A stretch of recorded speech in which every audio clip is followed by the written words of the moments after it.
sliders and curves. What's the difference between them? There is nothing about Lightroom to tell us how to use these tools together, which one is better for what. So let's go into the differences of them. Let's get an image like this one up. Okay, so if we drop the highlights, we can see the mountains better. And then if we increase it, they get blown out, but you can see more detail here. If we drop here, the image kind of just gets darker, and we necessarily don't see as much detail. So if you want to see the mountains back there, drop the whites, drop the highlights, or drop the exposure. And then, but if we were to do that in the curves, you can see how we're not necessarily getting detail back there, but highlights and whites, we see more detail. So let's do this in the shadows. Let's say our image is kind of dark. If we want to see more detail here, you can bring up the blacks or you can bring up the shadows. But if we were to do this in the curves, and we have something like this, it's just going to give a fade to our image. There is no way to get this effect with the sliders here. You need to go watch the free trainings if you don't understand curves and the sliders. This is about the difference of them. So now we have a fade, and there's no way to achieve this fade using the sliders here, because the sliders would just increase detail. So some people say, I used to say that the curves does not bring out more detail, but sliders do. It's not necessarily true though. I see everyone else saying that as well. Curves do bring out detail, and then you here even more detail, and then we're starting to lose detail up there. So it technically does bring out detail. It's more of the shape of the curve that determines that. So an S curve, your curve will look roughly like this. So if we're lifting up, we're getting a fade. We're bringing down, we're getting a fade, and we're not getting like detail back. Back in Adobe version 2008 or something, highlights was actually called detail. It's now called highlights. Yeah, so curves can bring out detail, but it's just that no one really does wacky curves like this.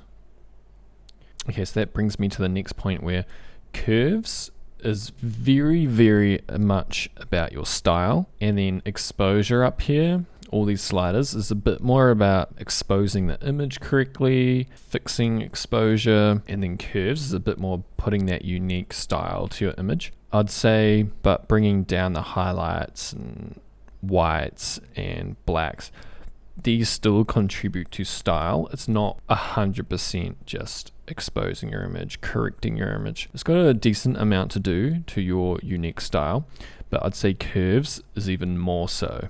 Really, really determines your style and whatnot. So the curves is underneath the sliders here. I would say the sliders come before the curves. These curves are like parameters, they're boundaries. It boxes in your adjustments here, okay? So you can't brighten. If you bring down your curves here, let's bring down the exposure.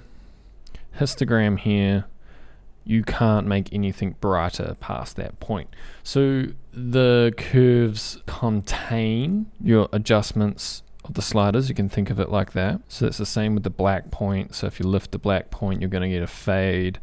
And no matter how dark you make your image, you can't make anything darker than this point here. So now we're operating within this brightness up here.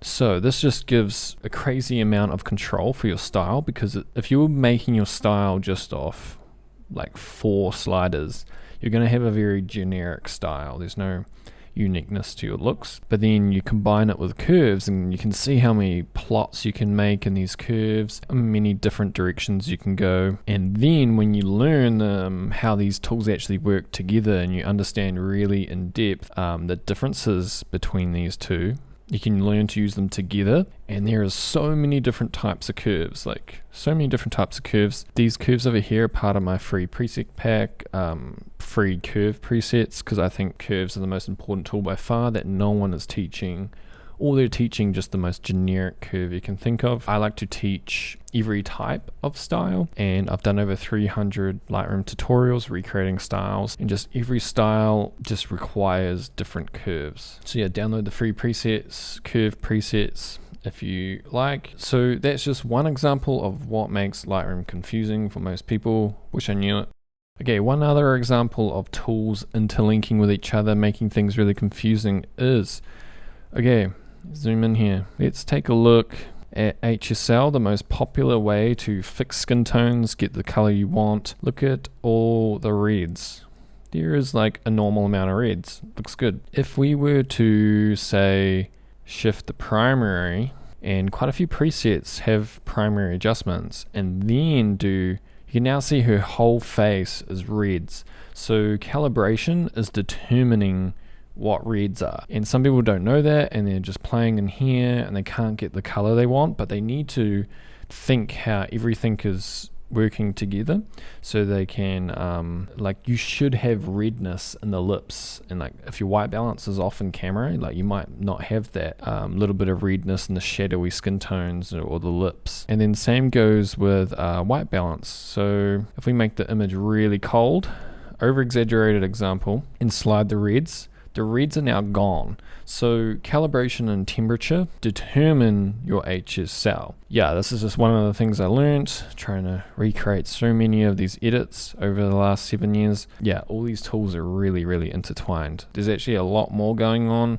that we won't get into this video. And understanding how all these tools interlink and react is how some people get really, really unique styles. Are very hard to imitate. Because when I first began, I looked at Lightroom very mathematically, and I was like, there must be a combination of settings to get this person's style. So I was very frustrated, tried super hard to get these people's styles, and then I started to learn these things.